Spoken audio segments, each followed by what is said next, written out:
الرحمن الرحیم، جو لوگ ہم پر یہ اعتراض کرتے ہیں، میرا ان سے یہ سوال ہے کہ آپ تو ہم پر یہ اعتراض کرتے ہیں کہ جو حضور کی ولادت میں ہم اپنے گھر کو سجاتے ہیں، حضور کی ولادت کی خوشی میں ہم اپنے گھر پر لائٹنگ لگاتے ہیں، جھنڈے لگاتے ہیں، یہ کہاں سے ثابت ہے؟ وہ ہمیں تو یہ کہہ کر نکل جاتے ہیں کہ آپ یہ بدعت کر رہے ہیں، آپ یہ گناہ کا کام کر رہے ہیں۔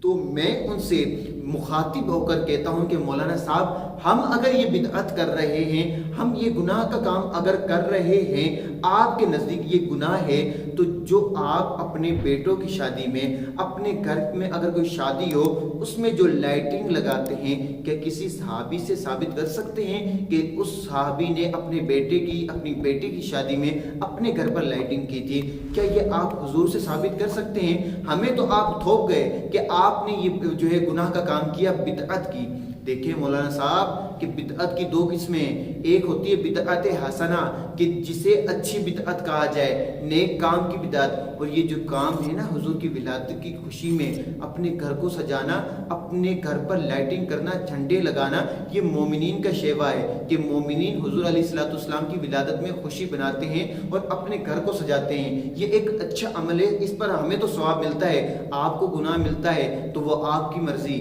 اور جو ایک دوسری بدعت کی قسم ہے وہ ہے بدعت سیئہ، یعنی بری بدعت کہ جو کام حضور کے دور میں نہ ہوا ہو، بعد میں ہو، اور وہ کام گناہ والا ہو، تو وہ بدعت سیئہ یعنی برا کام ہے۔ اور بدعت حسنہ وہ ہے کہ جو حضور کے دور میں تو نہیں ہوا لیکن حضور کے بعد ہوا اور وہ اچھا کام ہے، تو یہ بدعت حسنہ ہے۔ تو آپ ان دونوں تعریفوں کو ذہن میں رکھ لیں کہ بدعت سیئہ کیا ہوتی ہے اور بدعت حسنہ کیا ہوتی ہے، تو آپ خود ہی سمجھ جائیں گے کہ جو ہم کام کر رہے ہیں یہ اچھا کام ہے اور یہ نیک کام ہے۔ ورنہ آپ پر اعتراضات تو ہم اتنے کرتے ہیں کہ آپ ان اعتراضات کو پڑھ پڑھ کے تھک جائیں، آپ کے پاس جواب اکا نہ بنے۔ ہم پر اعتراض کرنے سے پہلے آپ ہمیں اعتراضات کے جواب دینے کے لیے تیار رہا کریں۔ اللہ تبارک و تعالی ہمیں جشن ولادت بنانے کی جو خوشی نصیب فرمائے، آمین بجاہ نبی الامین۔